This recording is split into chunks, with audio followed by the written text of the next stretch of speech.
Do you know what the free travel is? Do you know what concerns arise out of excessive free travel? Let's take a couple minutes to discuss this and I'll show you how to check it. On AR-15s, free travel issues are typically due to an incorrectly machined buffer tube. The buffer tube isn't machined deep enough. What excessive travel can cause is damage to the lower receiver in this area. It can cause damage to the receiver extension. I've even seen these break due to excessive travel. It can even cause the gas key screws to break or damage to the gas key from repeated hitting on the receiver extension housing.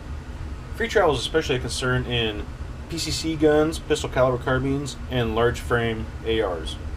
In large frame ARs, a common concern is carbine buffer parts used in rifle tubes. This is actually very common. I just had one in the shop here not too long ago that had this concern. When you use the carbine springs and or carbine buffers in rifle length systems, you get excessive travel. On the 308 that I had, it actually gouged each side of the lower receiver very bad. It also caused damage to the bolt catch. It bent the bolt catch, which required replacement.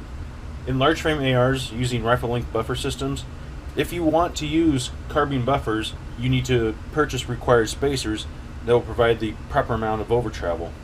Let's take a look at some PCC specific considerations. Special extended buffers are required in these guns. They are 4 inches in length. You can use carbine buffers in the PCC systems, but you must purchase or make a spacer that reduces the overall travel. With PCCs that have a bolt catch such as this one, there's another consideration, and that is the amount of travel past the bolt catch.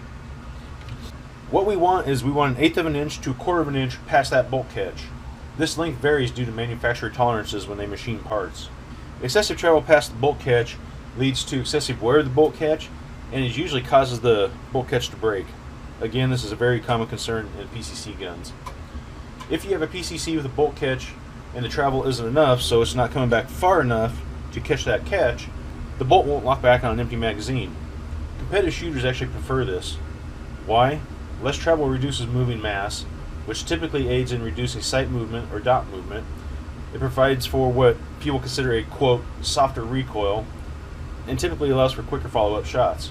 So let's get in a couple checks. The first thing we want to do is take the buffer and buffer spring and check collapsed spring height. We want to make sure that the buffer will come out of the end of the spring just like that.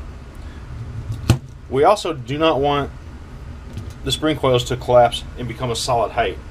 There are specifications for buffer springs for overall length, but the number of coils on a spring may vary from manufacturer to manufacturer. It's the number of coils that create a thicker height that can create a solid spring stack. A solid spring stack will not allow for proper buffer movement, as well as typically result in a harsher recoil feel. Checking your BCG free travel. Pretty simple. Take your lower receiver, take a BCG, push it all the way in. What we want is we want to see a space between the receiver extension and the gas key. We do not want the gas key hitting the receiver extension. So if you have a BCG that travels too far and is making contact with the receiver extension, how do we go about fixing this? A common fix is to put quarters in the buffer tube. Put enough quarters in so that you get a gap between the lower receiver and the gas key.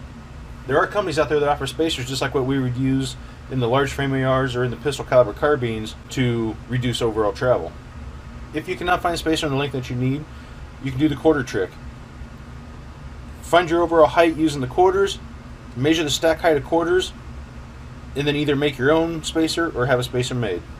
This is a quick simple check that I do on every gun, and this is again a concern that can lead to very big problems. Go and check your BCG free travel, see how it is.